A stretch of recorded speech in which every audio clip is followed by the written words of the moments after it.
എപ്പോഴും ഓർക്കുക, യേശു കർത്താവിൽ നിന്ന് അകലം പാലിച്ചു നിൽക്കുന്ന, ദൂരം പ്രാപിച്ചു നിൽക്കുന്ന ഒരു വ്യക്തിക്ക് ഒരിക്കലും ഒരു ദൈവികമായ അനുഭവമോ വിടുതലുകളോ ഉണ്ടാകുന്നില്ല.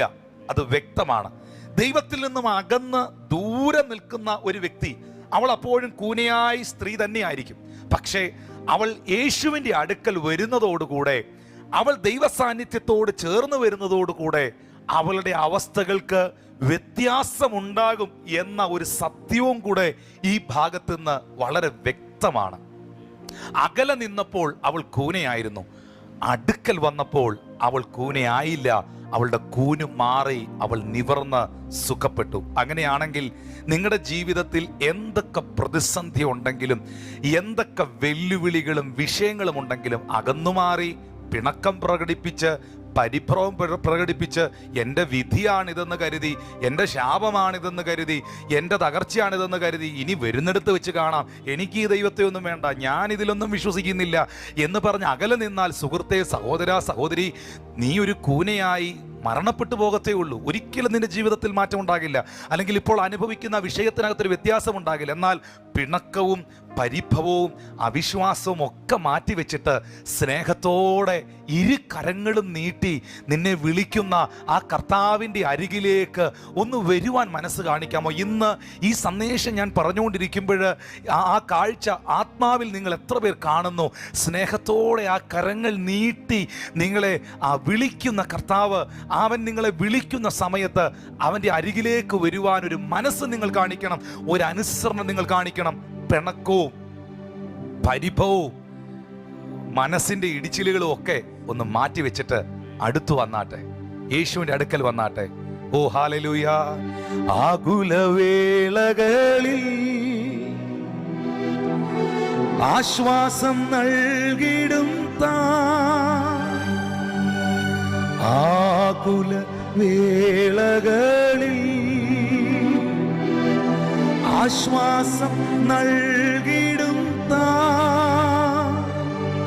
കാർമേഘം പോലെ കഷ്ടങ്ങൾ വന്നാലും കനിവോടെ നിന്നെ കാത്തിടും കാർമേഘം പോലെ കഷ്ടങ്ങൾ വന്നാലും കനിവോടെ നിന്നെ കാത്തിടും യേശു വിളിക്കുന്നു, യേശു വിളിക്കുന്നു, സ്നേഹമുടെ തൻ കരങ്ങൾ നീട്ടി യേശു വിളിക്കുന്നു, സ്നേഹമുടെ തൻ കരങ്ങൾ നീട്ടി യേശു വിളിക്കുന്നു. യേശു അവളെ തൻ്റെ അടുക്കൽ വിളിച്ചു. ആ സ്ത്രീ അനുസരണമുള്ളവളായി പള്ളിയിൽ ഇരുന്ന ആരെയും അവൾ ശ്രദ്ധിച്ചില്ലെന്നുള്ളതാണ്. കാരണം രോഗമെന്ന് പറയുന്നത് ന്യായപ്രമാണ സമ്മതമായി പാപമാണ്. രോഗമെന്ന് പറയുന്നത് പാപത്തിൻ്റെ, ശാപത്തിൻ്റെ ഒരു അടയാളമായിട്ടാണ് പലപ്പോഴും ബൈബിളിൽ നാം കാണുന്നത്. അതുകൊണ്ടാണ് ബെഥേസ്ദ കുളക്കരയിൽ കടന്ന രോഗിയെ യേശു സുഖപ്പെടുത്തിയിട്ട് പറഞ്ഞത്, ഇനി അധികം തിന്മയായതൊന്നും വരാതിരിക്കാൻ നീ പാപം ചെയ്യരുത്. കുഷ്ഠരോഗി പാളയത്തിന് പുറത്തായിരിക്കണമെന്നും രക്തസ്രവമുള്ള സ്ത്രീകൾ അവളെ ആരും തൊടാൻ പാടില്ല, അവളും ആരെയും തുടരുതെന്നുമൊക്കെയുള്ള ആ കൽപ്പനകൾ, നിയമങ്ങൾ, വചനങ്ങളൊക്കെ നിലനിൽക്കുന്ന കാലഘട്ടം. സ്തോത്രം. ആലയത്തിനകത്ത് ആർക്കൊക്കെയാണ് പ്രവേശനം, ദൈവസന്നിധിയിൽ ആർക്കൊക്കെയാണ് വരുവാൻ കഴിയുന്നത് എന്നുള്ള വ്യവസ്ഥകൾ നിൽക്കുന്ന കാലഘട്ടത്തിൽ അകത്തിരിക്കുന്നവരെ ഭയന്ന് അവൾ വീണ്ടും പുറത്തു നിൽക്കുകയല്ല, ആരെയൊക്കെയോ പേടിച്ച് അവൾ പിന്നെയും വെളിയിൽ നിൽക്കുകയല്ല. യേശു വിളിച്ചപ്പോൾ ആരെയും നോക്കാതെ, ഒന്നും ശ്രദ്ധിക്കാതെ, ഒരു സാഹചര്യങ്ങളെയും മൈൻഡ് ചെയ്യാതെ അവൾ അകത്തേക്ക് കയറി വരികയാണ്. അവളുടെ അകത്ത് ഒരു ഉറപ്പുണ്ട്, അവൻ വിളിച്ചാൽ ആ വിളിക്കകത്ത് മറഞ്ഞിരിക്കുന്ന ഒരു അനുഗ്രഹമുണ്ട്. അവൻ തൊട്ടാൽ ആ സ്പർശനത്തിൽ മറഞ്ഞിരിക്കുന്ന സൗഖ്യങ്ങളുണ്ട്. ഈ ആലയത്തിനകത്ത്, ഈ പള്ളിക്കകത്തിരിക്കുന്ന ഒരു മനുഷ്യർക്കും തരുവാൻ കഴിയാത്തത് തരുവാൻ, നൽകുവാൻ കഴിയുന്നവനാണ് എന്നെ വിളിച്ചത് എന്ന ബോധ്യം അവൾക്കുണ്ട്. ഈ സന്ദേശം നിങ്ങൾ കേൾക്കുമ്പോൾ, ഒത്തിരി മെസ്സേജുകൾ നിങ്ങൾ കേൾക്കുന്നവരാണ്, ദയവായിട്ട് ഈ മെസ്സേജിനെ അങ്ങനെ കാണരുത്. എൻ്റെ ഉള്ളത്തിൽ നിന്നുകൊണ്ട് ഞാൻ സ്നേഹത്തോടെ നിങ്ങളെ അറിയിക്കുകയാണ് പ്രിയപ്പെട്ടവരെ, യേശു കർത്താവിൻ്റെ വിളിയുടെ മുൻപിൽ, അവൻ വിളിച്ച ആ വാക്കിൻ്റെ മുൻപിൽ, ആ വാക്കിനെ വിശ്വസിച്ചാണ് അവൾ കയറി വന്നത്. ഒന്നുകൂടെ ഞാൻ ആ പദം ആവർത്തിക്കാം. യേശു വിളിച്ചപ്പോൾ ആ വിളിയെ വിശ്വസിച്ച്, ആ വാക്കിനെ വിശ്വസിച്ചാണ് അവൾ കയറി വന്നത്. ഇന്ന് ഈ മെസ്സേജ് കേൾക്കുമ്പോൾ കർത്താവിൻ്റെ വിളിയെ വിശ്വസിച്ച്, അവൻ്റെ വാക്കിനെ വിശ്വസിച്ച് ആ ഉറപ്പിൽ നിൽക്കുന്ന എത്ര പേരുണ്ട്? അവരെ നോക്കി യേശുവിൻ്റെ നാമത്തിൽ ഞാൻ പ്രഖ്യാപിക്കുന്നു, അവരൊരിക്കലും ലജ്ജിച്ചു പോകാൻ ദൈവം അനുവദിക്കത്തില്ല. അവങ്കിലേക്ക് നോക്കിയവർ പ്രകാശിതരായി, അവരുടെ മുഖമോ ഒരു നാളും ലജ്ജിച്ചു പോയില്ല. അകലെ നിന്നാൽ നീ കൂനയായി തുടരും, അരികിൽ വന്നാൽ നീ സാക്ഷിയായി തുടരും. അകന്ന് നിൽക്കണമോ അരികിൽ നിൽക്കണമോ എന്നുള്ള തീരുമാനം ദൈവം നിനക്ക് തരുന്നു. പക്ഷെ ഇന്ന് പകലിലും അവൻ നിന്നെ വിളിക്കുന്നു. സ്നേഹമോടെ കരങ്ങൾ നീട്ടി അവൻ നിങ്ങളെ വിളിക്കുന്നു. ഹല്ലേലൂയ. ആ കർത്താവിൻ്റെ അടുക്കൽ വരുവാൻ അവൾ ആ വിളിയെ വിശ്വസിച്ചു. ഇന്ന് ആ ഭാഗം ഞാനൊന്ന് തൊടുകയാണ്. അപ്പോസ്തലനായ പൗലോസ് ശ്ലീഹായുടെ ജീവിതത്തിൽ ഒരുപാട് പ്രതിസന്ധികൾ, ഒരുപാട് വെല്ലുവിളികൾ വന്ന സാഹചര്യങ്ങളിലെല്ലാം പൗലോസ് പറഞ്ഞൊരു വാക്കുണ്ട്, ഞാൻ ആരെ വിശ്വസിച്ചിരിക്കുന്നു എന്ന് ഞാൻ അറിയുന്നു. പലയിടത്തും പൗലോസ് സഭയോട് പറയുന്നുണ്ട്, നിങ്ങളെ വിളിക്കുന്നവൻ വിശ്വസ്തനാകുന്നു. ദൈവജനമേ, ഒരിക്കലും ഈ കർത്താവ് നിങ്ങളെ ചതിക്കത്തില്ല, ഒരിക്കലും അവൻ നിങ്ങളെ കൈവിടത്തില്ല. നിങ്ങൾക്കൊരു സത്യം അറിയുമോ? ഈ സഹോദരി യേശു വിളിച്ചപ്പം ആരെയും ശ്രദ്ധിക്കാതെ ആ വിളി വിശ്വസിച്ചുകൊണ്ട്, ആ വിളി അനുസരിച്ചുകൊണ്ട് ഈ പള്ളിക്കകത്ത് കയറി വന്നു. നമുക്കൊന്ന് ചിന്തിക്കാം. ഒരു പക്ഷേ അവൾക്ക് സൗഖ്യം കിട്ടിയില്ലെന്നിരിക്കട്ടെ, ഒരു പക്ഷേ അവളുടെ കൂന് നിവർന്നില്ലെന്നിരിക്കട്ടെ, യേശു കർത്താവ് അടുത്ത മിനിറ്റുകളിൽ ആ പള്ളിയിൽ നിന്ന് മടങ്ങിപ്പോകും, അടുത്ത സ്ഥലങ്ങളിലേക്ക് പോകും. പക്ഷെ ആ സമൂഹവും അവളും അവിടെ തുടരേണ്ടവരാണ്. ഈ കൂട്ടങ്ങളെയെല്ലാം പിന്നെയും അവൾക്ക് കാണേണ്ടതാണ്. ഞാൻ ചോദിക്കട്ടെ, എന്തിനാണ് നീ അകത്തേക്ക് കയറി വന്നത്? വന്നതുകൊണ്ട് നിനക്ക് എന്ത് കിട്ടി? കയറി വന്നതുകൊണ്ട് നിനക്ക് എന്ത് കിട്ടി? വിളിച്ചത് കൊണ്ട്, അവന്റെ വിളി കേട്ട് അനുസരിച്ച് ഇറങ്ങി തിരിച്ചത് കൊണ്ട് നിനക്ക് എന്ത് പ്രയോജനം ഉണ്ടായി എന്ന് അവർ ചോദിക്കില്ലേ? ഈ പള്ളിയിൽ ഇരിക്കുന്നവർ ചോദിക്കില്ലേ? ഞാൻ ഒന്നുകൂടെ പറയാം, മനസ്സിലാക്കാൻ വേണ്ടി ഒന്നുകൂടെ പറയാം. ആ കർത്താവിന്റെ വിളി അനുസരിച്ച് അവൾ കൂനയാണ്, 18 വർഷമായി അവൾ സ്വാതന്ത്ര്യമില്ലാതെ ജീവിക്കുന്നവളാണ്, തിരസ്കരണങ്ങൾ അനുഭവിക്കുന്നവളാണ്, ഒറ്റപ്പെട്ട് നിൽക്കുന്നവളാണ്.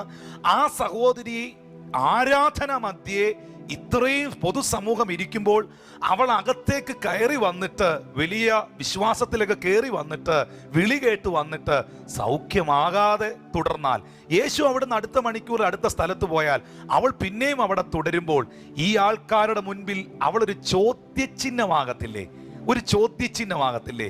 ഇന്ന് യേശു ക്രിസ്തുവിൻ്റെ നാമത്തിൽ ഈ വചനഭാഗത്തിൽ ഞാൻ ഉറച്ചു വിശ്വസിച്ചുകൊണ്ട് നിങ്ങളോട് അറിയിക്കുന്നു, കർത്താവിൻ്റെ വിളിയെ വിശ്വസിച്ച് അവൻ്റെ വിളിക്ക് ചുവട് വെച്ചാൽ ഒരിക്കലും നിങ്ങളൊരു ചോദ്യചിഹ്നമാകത്തില്ല, നിങ്ങളൊരു ആശ്ചര്യചിഹ്നമാകും. മറ്റുള്ളവരുടെ മുൻപിൽ നിങ്ങളൊരു ചോദ്യചിഹ്നമാകാൻ എൻ്റെ ദൈവം അനുവദിക്കത്തില്ല. ഇത് പറയുമ്പോൾ എൻ്റെ ഉള്ളത്തിൽ അറിയുന്നത് ഏതൊക്കെയോ കുടുംബങ്ങളോട്, വ്യക്തികളോട് കർത്താവ് അറിയിക്കുന്നതായ ഒരു സന്ദേശമാണ്. ഒരു സ്ഥലത്തും ഒരു നിമിഷം പോലും എങ്ങും നീയും നിന്റെ തലമുറയും നിന്റെ കുടുംബവും ഒരു ചോദ്യചിഹ്നമാകാൻ ദൈവം അനുവദിക്കത്തില്ല. നീ ഒരു ചോദ്യചിഹ്നമാകുമെന്ന് ചിന്തിക്കുന്നവരുടെ മുൻപിൽ നിന്നെ ഒരു ആശ്ചര്യചിഹ്നമാക്കി തീർക്കുവാൻ ഈ അത്ഭുതത്തിന്റെ കർത്താവിന് കഴിയും. പക്ഷേ അവന്റെ വിളിയെ വിശ്വസിക്കുക, അവന്റെ വാക്കിനെ അനുസരിക്കുക. ആ ഒബീഡിയൻസ്, ആ ഫെയ്ത്ത് നിങ്ങളുടെ ജീവിതത്തിൽ അനുഗ്രഹങ്ങളെ വിളിച്ചു വരുത്തും. എൻ്റെ വാത്സല്യ സഹോദരങ്ങളെ, ഈ സന്ദേശം നിങ്ങൾ കേട്ടോണ്ടിരിക്കുമ്പോൾ, എന്നെ വിളിച്ചവൻ സൗഖ്യദായകനാണ്, എന്നെ വിളിച്ചവൻ എന്നെ കരുതുന്നവനാണ്, എന്നെ വിളിച്ചവന്റെ വാക്ക് ഞാൻ അനുസരിച്ചിട്ടുണ്ടെങ്കിൽ ഒരിക്കലും എങ്ങും ഞാൻ ലജ്ജിച്ചു പോകാൻ അവൻ അനുവദിക്കാത്തവനാണ് എന്ന വിശ്വാസം അവളുടെ അകത്തുണ്ടായിരുന്നു. അവൾ യേശുവിൻ്റെ അടുക്കൽ വന്നു. ആ പ്രസൻസിനകത്ത് അവൾ എത്തി.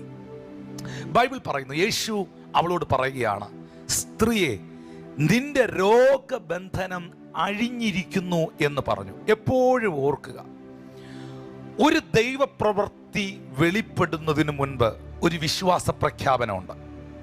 എവിടെയൊക്കെ വാ കൊണ്ട് വിശ്വാസം പ്രഖ്യാപിച്ചിട്ടുണ്ടോ, എവിടെയൊക്കെ വാ തുറന്ന് ദൈവം ഇന്നത് ചെയ്യുമെന്ന് തൻ്റെ തിരുവെഴുത്തിലൂടെ വിളിച്ചു പറഞ്ഞിട്ടുണ്ടോ, ഉറപ്പായിട്ടും എൻ്റെ ദൈവം അത് ചെയ്തിരിക്കും. ഏലിയാവ് പറഞ്ഞു, ഞാൻ പറഞ്ഞിട്ടല്ലാതെ ഈ ആണ്ടുകളിൽ മഞ്ഞോ മഴയോ പെയ്യത്തില്ല. അപ്പോൾ ഞാൻ പറഞ്ഞാൽ എൻ്റെ വാക്കിൻ്റെ മുൻപിൽ എനിക്കായി പ്രവർത്തിക്കുന്ന ഒരു ദൈവമുണ്ട് എന്ന വിശ്വാസം. നിങ്ങൾ വിശ്വാസത്തോടെ ഈ മലയോട് ചാടി കടലിലേക്ക് പോകാ എന്ന് പറഞ്ഞാൽ നിങ്ങൾ പറഞ്ഞതുപോലെ സംഭവിക്കുമെന്നാണ് മർക്കോസ് 11:22, 23, 24 വാക്യങ്ങളിൽ എഴുതിയിരിക്കുന്നത്. അപ്പോൾ യേശു കർത്താവ് പറഞ്ഞു, അവളെ തൊടുന്നതിന് മുൻപ്, സുഖപ്പെടുത്തുന്നതിന് മുൻപ് യേശു അവളെ നോക്കി പറഞ്ഞു, നിന്റെ രോഗബന്ധനം അഴിഞ്ഞിരിക്കുന്നു.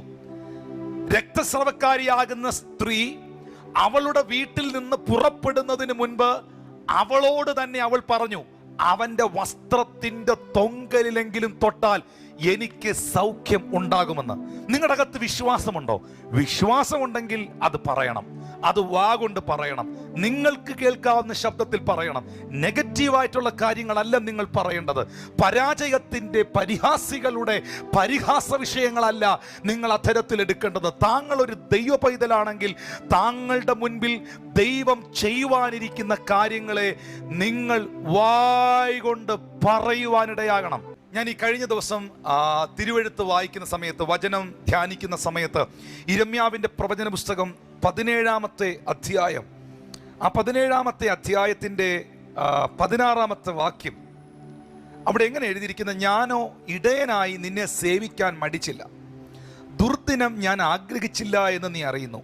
എൻ്റെ അധരങ്ങൾ ഉദ്ധരിച്ചത് തിരുമുൻപിൽ ഇരിക്കുന്നു.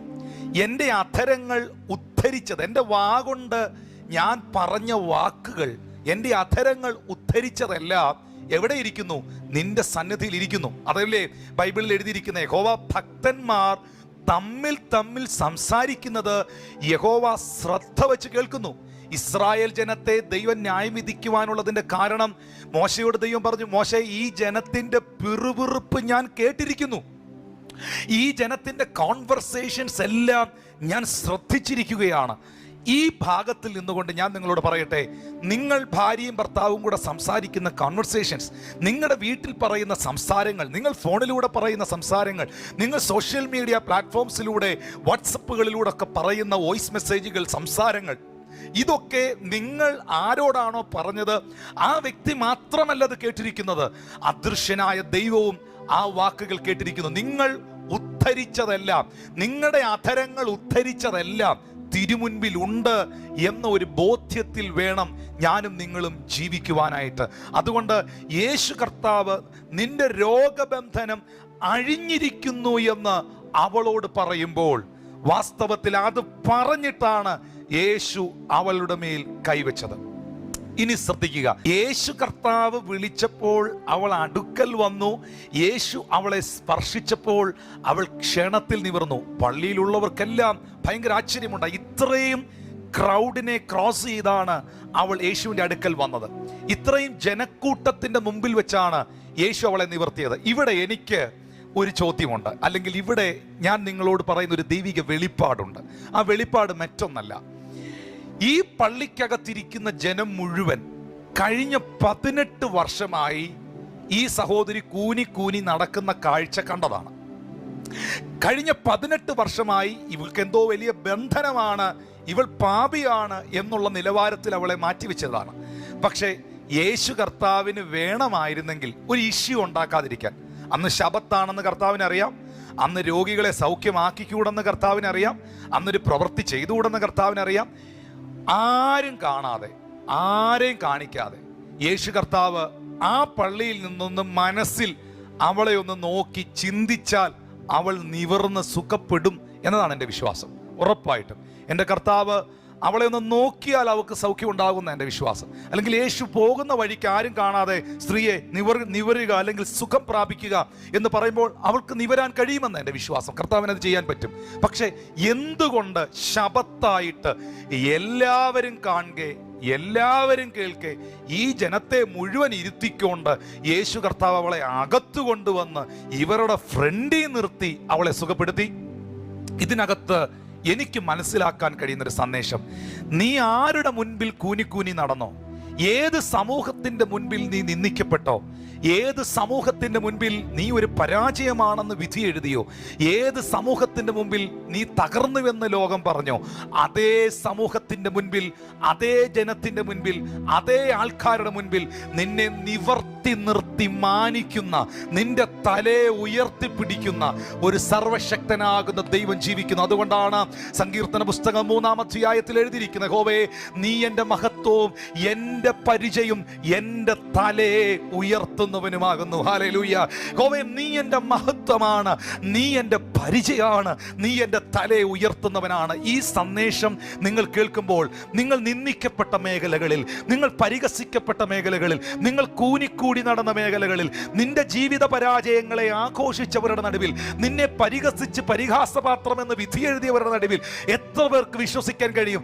ആ സമൂഹം ജീവനോടിരിക്കുമ്പോൾ തന്നെ, ആ സമൂഹം നിലനിൽക്കുമ്പോൾ തന്നെ, അവരുടെ മധ്യേ എൻ്റെ സാഹചര്യങ്ങളെ മാറ്റി അവരുടെ കൺമുൻപിൽ എന്നെ തല ഉയർത്തി നിർത്തുവാൻ കഴിയുന്ന, നടത്തുവാൻ കഴിയുന്ന ഒരു നല്ല കർത്താവിനെ ഞാൻ സേവിക്കുന്നു. ഞാനിത് പ്രസംഗിക്കുമ്പോൾ ഇത് കേവലം ഒരു പ്രസംഗമല്ല, ഇത് പലരുടെ അനുഭവമാണ്.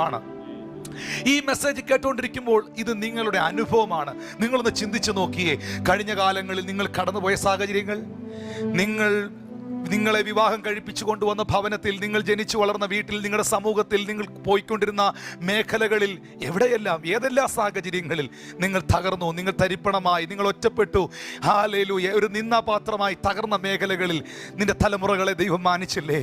നിന്റെ കുടുംബത്തെ ദൈവം മാനിച്ചില്ലേ? നിന്റെ ജീവിതത്തെ ദൈവം മാനിച്ചില്ലേ? അവരുടെയൊക്കെ നടുവിൽ കർത്താവ് നിന്നെ തല ഉയർത്തി നിർത്തിയില്ലേ? ജോഷുവയുടെ ദൈവം പറഞ്ഞില്ലേ, ജോഷുവ ഈ ജനം കാണെ ഞാൻ നിന്നെ ഉന്നതനാക്കും. അങ്ങനെയാ ജോഷുവയുടെ ദൈവം പറഞ്ഞേ, ജോഷുവ ഈ ജനം കാണെ, ഹല്ലേലൂയ, നിന്നെ ഞാൻ ഉന്നതമാക്കും.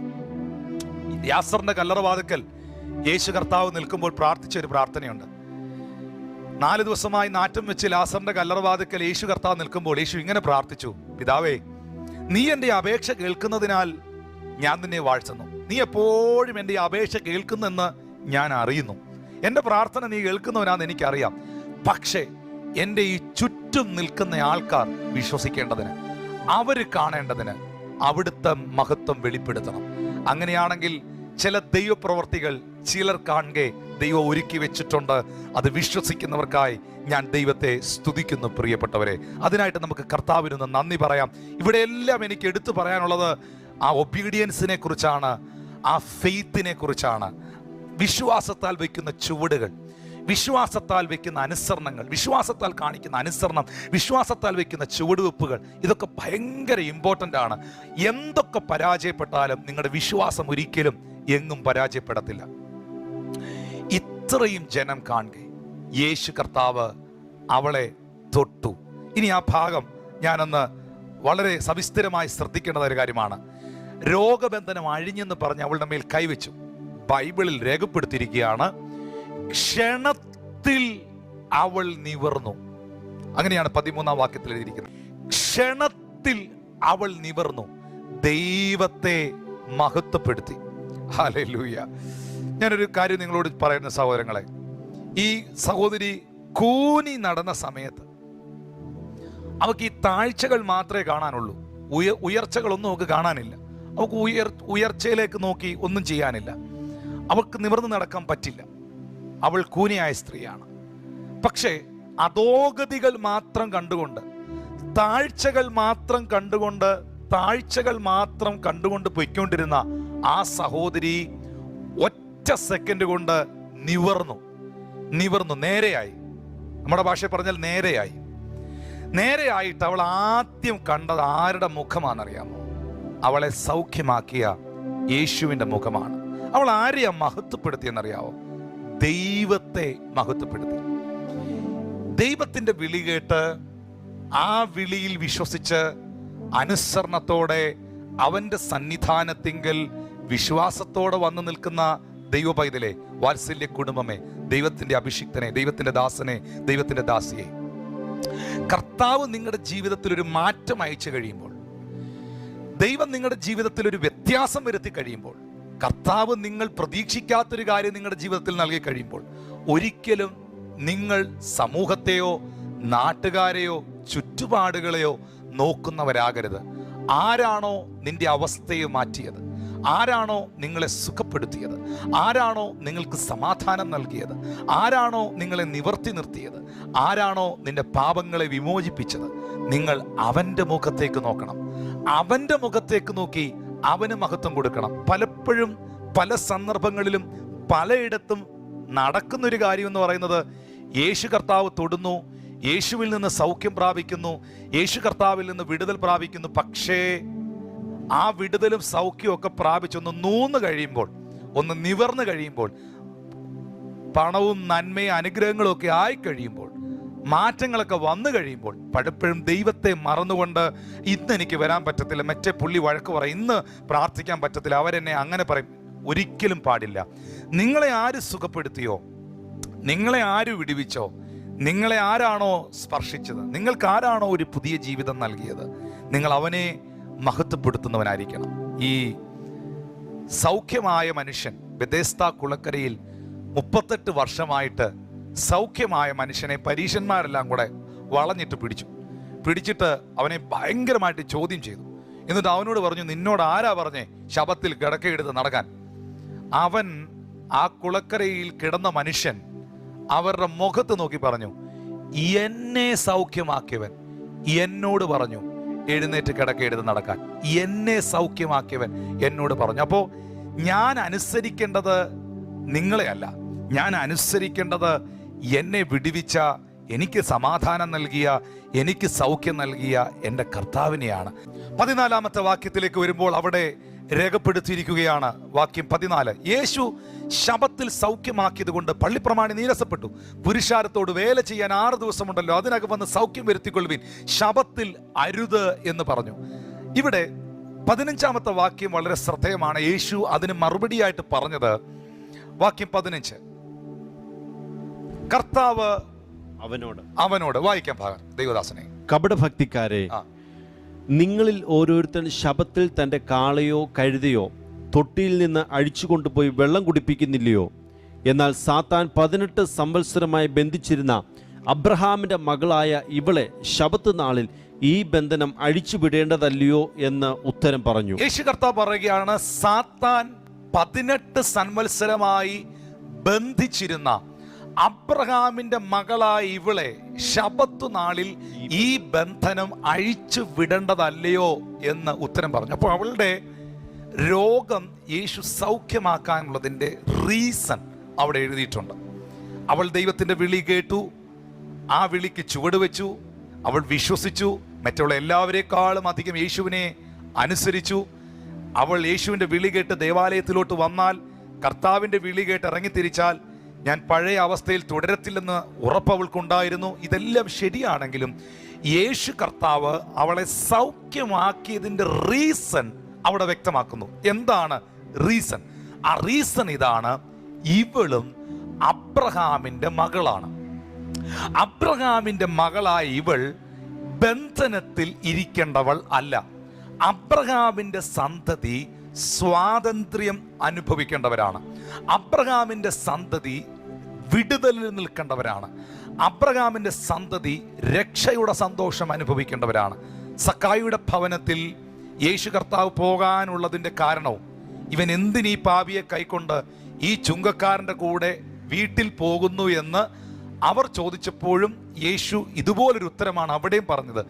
ഇവൻ അബ്രഹാമിൻ്റെ മകനാകയാൽ ഈ ഭവനത്തിന് രക്ഷ വന്നിരിക്കുന്നു. അവൻ്റെ ഭവനത്തിലേക്ക് ഞാൻ പോകാനുള്ളതിൻ്റെ കാരണം, അവന് രക്ഷ ലഭിക്കുവാനുള്ളതിൻ്റെ കാരണം, അവൻ അബ്രഹാമിൻ്റെ മകനാണ് എന്നുള്ളതാണ്. ഇവൾ 18 വർഷമായി സാത്താൻ ബന്ധിച്ചിരുന്ന ഈ സഹോദരിക്ക് ഞാൻ അവളുടെ ബന്ധനം അഴിക്കുവാനുള്ളതിൻ്റെ കാരണം, ഈ ശബത്തിൽ ഞാൻ പ്രവർത്തിച്ചതിൻ്റെ കാരണം, അവൾ അബ്രഹാമിൻ്റെ മകളാണ്. ഇതൊരു റെവലേഷനാണ്. ഇതൊരു ആഴമേറിയ ഒരു ചിന്തയാണ്. അബ്രഹാമിൻ്റെ സന്തതികൾ, അബ്രഹാമിൻ്റെ ജനം, അല്ലെങ്കിൽ അബ്രഹാമിൻ്റെ മക്കൾ ബന്ധനത്തിലും തകർച്ചയിലും തുടരാനുള്ളവരല്ല. അവർ വാഗ്ദത്വങ്ങൾ സ്വായത്തമാക്കി അനുഭവിച്ചുകൊണ്ട് ജീവിക്കുവാനുള്ളവരാണ്. ഞാൻ ചില വേദഭാഗങ്ങൾ കർത്താവിന്റെ ദാസൻ വായിക്കുമ്പോൾ നിങ്ങൾക്കത് കുറച്ചും കൂടെ വ്യക്തമാകും. ആരാണ് അബ്രഹാമിൻ്റെ സന്തതികൾ? എന്താണ് അതിൻ്റെ പ്രത്യേകത? ഗലാത്യർക്കെഴുതിയ ലേഖനം 3-ാമത്തെ അധ്യായം അതിൻ്റെ 29-ാമത്തെ വാക്യം ദയവായിട്ടൊന്ന് ശ്രദ്ധിക്കാം. ഗലാത്യർക്കെഴുതിയ ലേഖനം 3-ാം അധ്യായം അതിൻ്റെ 29-ാമത്തെ വാക്യം, ക്രിസ്തുവിൻ ഉള്ളവർ എങ്കിലോ നിങ്ങൾ അബ്രഹാമിന്റെ സന്തതിയും വാഗ്ദത്ത പ്രകാരം അവകാശികളുമാകുന്നു. അപ്പോൾ ആരാണ് പുതിയ നിയമസഭയിലേക്ക് വരുമ്പോൾ, പുതിയ നിയമസഭയിൽ ആരാണ് അബ്രഹാമിന്റെ സന്തതി? ക്രിസ്തുവിനുള്ളവർ, യേശു ക്രിസ്തുവിൽ വിശ്വസിക്കുന്നവർ. ഒന്നും കൂടെ ഞാൻ ആ കാര്യം നിങ്ങളോട് എടുത്തു പറയുന്നു, നിങ്ങളുടെ ജീവിതത്തിൽ ഒരു വിടുതൽ ഉണ്ടാകേണ്ടതിന്. അബ്രഹാമിന്റെ മകൾ സാത്താനി ബന്ധനത്തിൽ ഇരിക്കാൻ പാടില്ല. അബ്രഹാമിന്റെ സന്തതി പാപിയായി തുടരാൻ പാടില്ല. ഈ കാരണം കൊണ്ടാണ് സക്കായിയെയും ഈ കൂനിയായ സ്ത്രീയും ഒക്കെ യേശു വിടുവിച്ചത് എന്നുള്ളത് ഇവിടെ വ്യക്തമാണ്. എന്നാൽ അബ്രഹാമിന്റെ സന്തതി എന്ന് പറയുന്നത് നമ്മളെ സംബന്ധിച്ച് ആരാണ്? അബ്രഹാമിന്റെ സന്തതി ഇസ്രായേൽ ജനമാണ്, യഹൂദന്മാരാണെന്നുള്ളത് ചരിത്രപരമായി വ്യക്തമാണ്. പക്ഷെ അതിനകത്തൊരു വ്യത്യാസം വന്നിട്ടുണ്ട്. കാട്ടൊലിവായ നമ്മെ നാട്ടൊലിവിനോടുകൂടെ ചേർത്തൊട്ടിച്ചു, നല്ല ഒലിവിനോടുകൂടെ ചേർത്തൊട്ടിച്ചു. ആ നല്ല ഒലിവ് ആരാണ്? നമ്മുടെ കർത്താവായ യേശു ക്രിസ്തുവാണ്. ക്രിസ്തുവിനുള്ളവരെങ്കിലോ നിങ്ങൾ അബ്രഹാമിന്റെ സന്തതിയാണ്. യോഹന്നാന്റെ സുവിശേഷം 1-ാം അധ്യായം 12-ാം വാക്യം, അവനെ കൈക്കൊണ്ട്, യേശുവിനെ കൈക്കൊണ്ട് അവന്റെ നാമത്തിൽ വിശ്വസിക്കുന്ന ഏവർക്കും അവൻ ദൈവമക്കളാകുവാൻ അധികാരം നൽകിയിരിക്കുന്നു. അപ്പോൾ ആരാണ് ദൈവത്തിന്റെ മക്കൾ? യേശു ക്രിസ്തുവിൽ വിശ്വസിച്ചവർ, യേശുവിനെ കൈക്കൊണ്ടവർ, യേശു ക്രിസ്തുവിനായി ജീവിതം സമർപ്പിച്ചവർ. ആരാണ് അബ്രഹാമിന്റെ സന്തതികൾ? ക്രിസ്തുവിനുള്ളവർ. നിങ്ങൾ ക്രിസ്തുവിലുള്ളവരാണോ? നിങ്ങൾ യേശു ക്രിസ്തുവിൽ ജീവിക്കുന്നവരാണോ? യേശു ക്രിസ്തുവിൽ വിശ്വസിക്കുന്നവരാണോ? യേശുവിനായി ജീവിതം സമർപ്പിച്ചവരാണോ? നിങ്ങളുടെ പാപങ്ങൾ ക്രിസ്തുവിനാൽ വിമോചിക്കപ്പെട്ടിട്ടുണ്ടോ? ക്രിസ്തുവിനോടുകൂടെ ചേരുവാൻ അവന്റെ കൽപ്പനയായ അവന്റെ വിശ്വാസ സ്നാനം സ്വീകരിച്ചിട്ടുണ്ടോ? വാഗ്ദത്ത വിഷയമായ പരിശുദ്ധാത്മാവിൽ നിങ്ങൾ നിറയപ്പെട്ടിട്ടുണ്ടോ? ഉറപ്പായും നിങ്ങൾ ക്രിസ്തുവിനുള്ളവരെങ്കിലോ അബ്രഹാമിന്റെ സന്തതിയും വാഗ്ദത്ത പ്രകാരം അവകാശിയുമാകുന്നു. ഹല്ലേലൂയ. ബൈബിളിൽ ഗലാത്യർക്കെഴുതിയ ലേഖനത്തിൽ തന്നെ പൗലോസ് പറയുന്നുണ്ട്, അവകാശി സർവത്തിനും യജമാനനാണ്. പക്ഷെ അവൻ യജമാനനാണെങ്കിലും അവൻ ശിശുവായിരിക്കുന്നിടത്തോളം ദാസനേക്കാൾ വിശേഷതയുള്ളവനല്ല. അവൻ പിന്നെയും ദാസ്യത്വത്തിലാണ്. നാം മനസ്സിലാക്കേണ്ട ഒരു കാര്യം, എന്ന് നമ്മൾ യേശു ക്രിസ്തുവിൽ വിശ്വസിച്ചോ, എന്ന് നമ്മൾ കർത്താവിലേക്ക് വന്നോ, നാം ആ ദാസ്യത്വത്തിന്റെ ആത്മാവിൽ നിന്ന് അപ്പാ പിതാവേ എന്ന് വിളിക്കുന്ന പുത്രത്വത്തിന്റെ ആത്മാവിനെ പ്രാപിച്ചു. നാം ദാസന്മാരും ദാസിമാരുമല്ല, പുത്രന്മാരും പുത്രിമാരും ദൈവിക അവകാശികളുമായി തീർന്നു. അവകാശി സർവത്തിനും യജമാനനാണ്. നോക്കിയേ, അബ്രഹാമിന്റെ മക്കൾ ആരാണ് എന്നുള്ളത് വളരെ ക്ലിയർ ആയിട്ട് ഗലാത്യർക്കെഴുതിയ ലേഖനം 3-ാം അധ്യായത്തിന്റെ, ഇപ്പൊ വായിച്ച 3-ാം അധ്യായത്തിന്റെ 6-7 വാക്യങ്ങളിൽ എഴുതിയിട്ടുണ്ട്. അതിന്റെ 6-7 വാക്യങ്ങൾ ഒന്ന് ശ്രദ്ധിക്കാമോ? അബ്രഹാം ദൈവത്തിൽ വിശ്വസിച്ചു, അതവന് നീതിയായി കണക്കിട്ടു എന്നുണ്ടല്ലോ. അതുകൊണ്ട് വിശ്വാസികൾ അത്രേ അബ്രഹാമിന്റെ മക്കളെന്ന് അറിയുവീൻ. അതുകൊണ്ട് വിശ്വാസികൾ അത്രേ അബ്രഹാമിന്റെ മക്കൾ എന്നറിയുവിൻ. ഞാൻ നിങ്ങളോട് ചോദിക്കട്ടെ, നിങ്ങളൊരു വിശ്വാസിയാണോ? നിങ്ങൾ യേശു ക്രിസ്തുവിൽ വിശ്വസിക്കുന്ന വ്യക്തിയാണോ? ഇതിൽ കൂടുതൽ എന്ത് എക്സ്പ്ലനേഷൻ ഇതിനകത്ത് വേണം? ഇനി ഇതിനകത്ത് എന്ത് തിയോളജിയാണ് നമുക്ക് അറിയാനുള്ളത്? ഇനി ഇതിനകത്ത് എന്താ നമുക്ക് വളരെ ആഴമേറിയ ഒരു പഠനത്തിന്റെ ആവശ്യം? പഠിക്കുന്നത് വളരെ നല്ലതാണ്, പക്ഷേ എത്ര വ്യക്തമായിട്ടാണ് എഴുതിയിരിക്കുന്നത്. വിശ്വാസികൾ അത്രേ അബ്രഹാമിന്റെ മക്കൾ എന്നറിവിൻ. യഹൂദന്മാരെന്ന് പറയുന്ന ഒരു കാറ്റഗറി മാത്രമല്ല. ആരൊക്കെ യേശു ക്രിസ്തുവിൽ വിശ്വസിച്ചോ, ആരൊക്കെ അവന്റെ ക്രൂശ് മരണത്തിൽ വിശ്വസിച്ചോ, പാപങ്ങളെ ഏറ്റുപറഞ്ഞ് യേശു ക്രിസ്തു ക്രൂശിൽ മരിച്ച ആ മരണത്തിലൂടെ വെളിപ്പെട്ട ലഭ്യമായ സാധ്യതകളെ വിശ്വസിച്ച് ജീവിതത്തിൽ ഏറ്റെടുത്തോ, അവരെല്ലാവരും അബ്രഹാമിന്റെ മക്കളാണ് എന്നുള്ളതാണ് തിരുവെഴുത്തിൽ എഴുതിയിരിക്കുന്നത്. അവർ ശാപത്തിന്റെ കീഴിലല്ല, അവർ പാപത്തിന്മയുടെ കീഴിലല്ല. പാപം അവരിലുണ്ടെങ്കിൽ ആ പാപത്തെ വിമോചിപ്പിക്കുവാൻ കഴിവുള്ള വിമോചകനായ ക്രിസ്തു അവർക്ക് വേണ്ടിയുണ്ട്. മരത്തിന്റെ മേൽ തൂങ്ങുന്നവനെല്ലാം ശപിക്കപ്പെട്ടവനെന്ന് എഴുതിയിരിക്കുന്ന പോലെ ക്രിസ്തു നമുക്ക് വേണ്ടി ശാപമായി. ന്യായപ്രമാണത്തിന്റെ കീഴിൽ കിടന്ന് നമ്മെ അവൻ വിലയ്ക്ക് വാങ്ങി. ആ 14-ാമത്തെ വാക്യം ഒന്ന് വായിക്കാം. 3-ന്റെ 14 3-ന്റെ 14. അബ്രഹാമിന്റെ അനുഗ്രഹം ക്രിസ്തുയേശുവിൽ ജാതികൾക്ക് വരേണ്ടതിന് നാം ആത്മാവെന്ന വാഗ്ദത്ത വിഷയം വിശ്വാസത്താൽ പ്രാപിപ്പാൻ തന്നെ. അബ്രഹാമിന്റെ അനുഗ്രഹം, ആ ബ്ലെസ്സിങ് എന്താണ്? അതൊരു ഗ്രേറ്റ് ബ്ലെസ്സിങ് ആണ്. അതൊരു വലിയ അനുഗ്രഹം തന്നെയാണ്.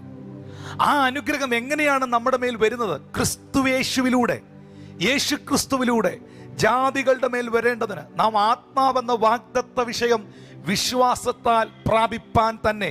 ഹല്ലേലൂയ. പരിശുദ്ധാത്മാവിൽ നിറയപ്പെട്ട ദൈവപൈതലേ, യേശു ക്രിസ്തുവിൽ വിശ്വസിക്കുന്ന ദൈവപൈതലേ, ആ അനുഗ്രഹം താങ്കളൊരു ജാതിയായിരിക്കാം, ആ ജാതികളുടെ മേൽ വരുന്നു ഈ അബ്രഹാമിന്റെ അനുഗ്രഹം യേശു ക്രിസ്തുവിലുള്ള വിശ്വാസത്താൽ. ഇനി ഗലാത്യർ 4-ന്റെ 6-7 വാക്യങ്ങൾ വായിക്കുമ്പോൾ, ഗലാത്യർ 4-ന്റെ 6-7 വാക്യങ്ങൾ വായിക്കുമ്പോൾ, നിങ്ങൾ മക്കളാകൊണ്ട് അബ്ബാ പിതാവേ എന്ന് വിളിക്കുന്ന സുപുത്രന്റെ ആത്മാവിനെ ദൈവം നമ്മുടെ ഹൃദയങ്ങളിൽ അയച്ചു. അങ്ങനെ നീ ഇനി ദാസനല്ല, പുത്രനത്രേ.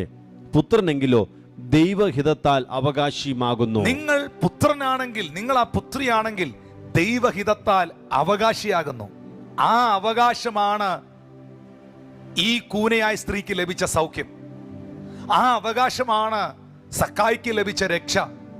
ആ അവകാശമാണ്, ആ ഇൻഹെറിറ്റൻസ് ആണ് ഇന്ന് ഈ സന്ദേശം കേട്ടോണ്ടിരിക്കുന്ന നിങ്ങൾ മനസ്സിലാക്കേണ്ടത്.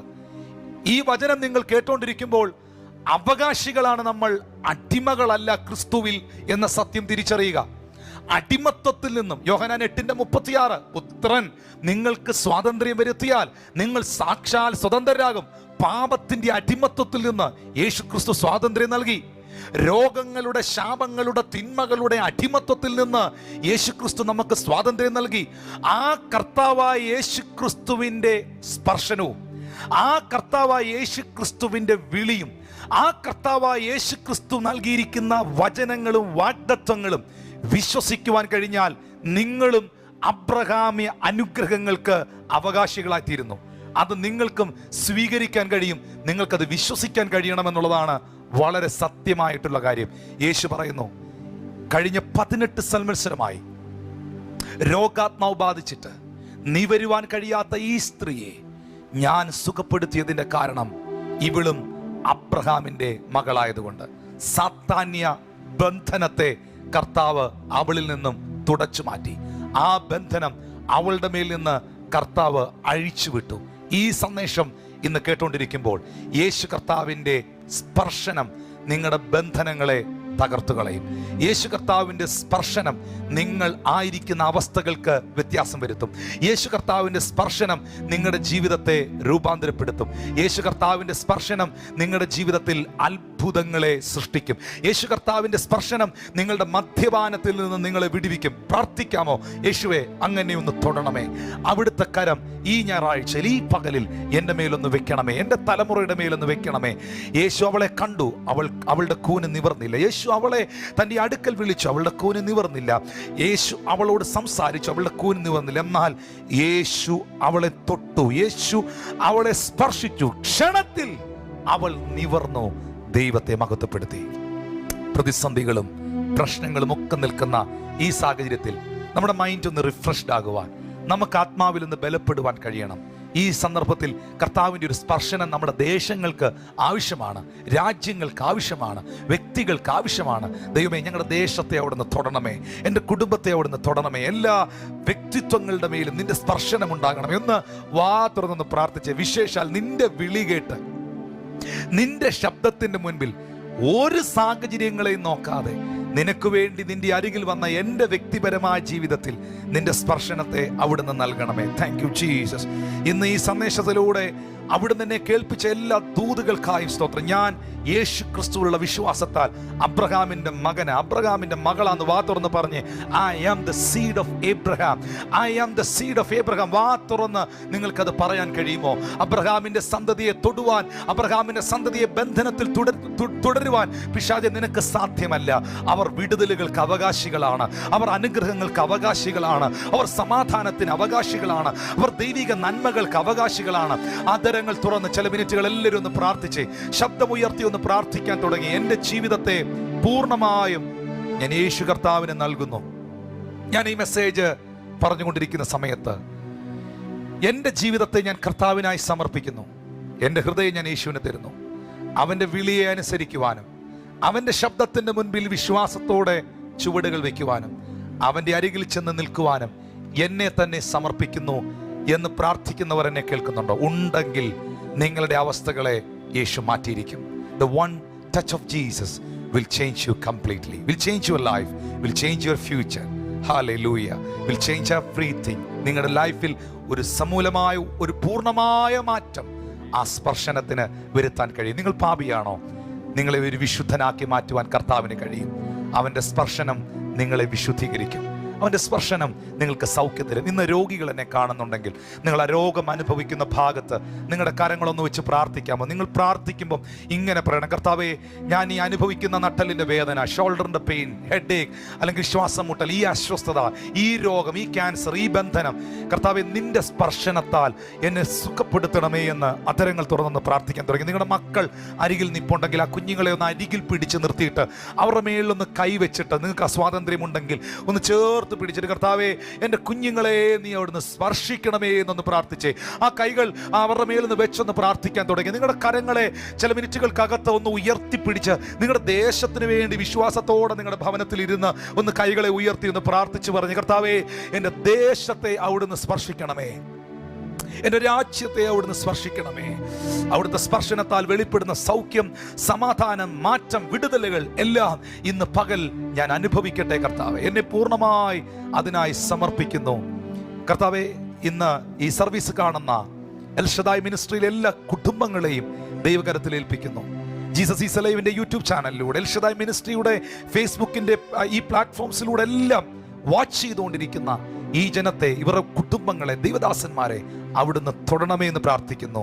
മനുഷ്യരുടെ മുമ്പിൽ ചോദ്യചിഹ്നമായതിനെ അതേ മനുഷ്യരുടെ മുൻപിൽ ആശ്ചര്യചിഹ്നമാക്കി നിവർത്തി നിർത്തുന്ന, മാനിക്കുന്ന എൻ്റെ കർത്താവിൻ്റെ കരം അവർക്കായി സ്പർശിക്കണമേ.